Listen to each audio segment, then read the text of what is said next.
Thưa ông Stephen, thì theo ông đánh giá thì đối với cái nông nghiệp của Việt Nam thì tiềm năng để phát triển kinh tế tuần hoàn trong cái nông nghiệp của Việt Nam như thế nào?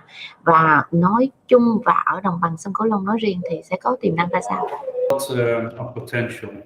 If you allow me, I just want to go a little bit back in time. In the old days, farmers, they knew much better how to deal with the land and the air and the animals. They understood what they did. And when they got dependent on technology and inputs, it became much more difficult for them to adapt. I may continue. So let's say farmers start to depend on high-yielding varieties, on fertilizer, on pesticides. And that's also what, let's say, made problems for the environment. And problems that they are facing now is actually problems that they created themselves, the people themselves in the past. And the Mekong Delta now is unsustainable in most parts. Of fertilizer, pesticides, hormones, and antibiotics. Sustainable, so they irrigate with water too much and often from groundwater. There was no plastic. They had packaging made of leaves. Now everything is plastic. They even protect their fruits with plastic, and often it ends up in the environment.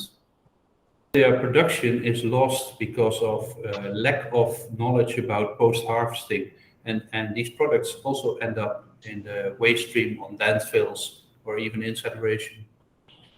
40% of the agricultural production of Vietnam is from the Mekong Delta. So even having said all that, it's very important, and 80% of the people of the Mekong Delta are related to agriculture. So if you ask the potential for sustainable and circular agriculture, it's enormous. Khi mà chúng ta thấy được cái tiềm năng này đó, thì theo ông là nông nghiệp ở đồng bằng sông Cửu Long nên phát triển theo cái xu hướng tuần hoàn ra sao? I agree that the environment is changing. Many call it climate change. I say that most is human man-made. Faster, we see more saline intrusion. We will see polluted water. We see less fresh water and more drought in the future. I don't know exactly what next year is going to bring. So, if you say what would help and how could circular agriculture help, it's to make the people more resilient to changes and for adaptation to a changing environment.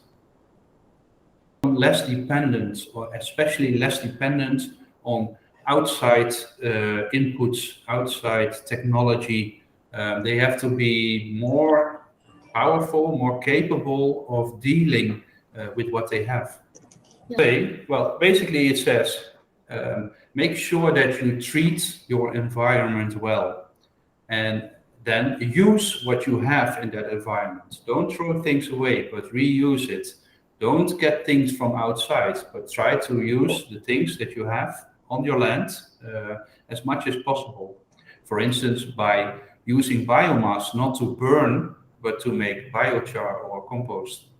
An example that I can give is, and luckily I see that a lot with farmers, is that they, for instance, use plastic bottles as a pot for plants or to trap insects.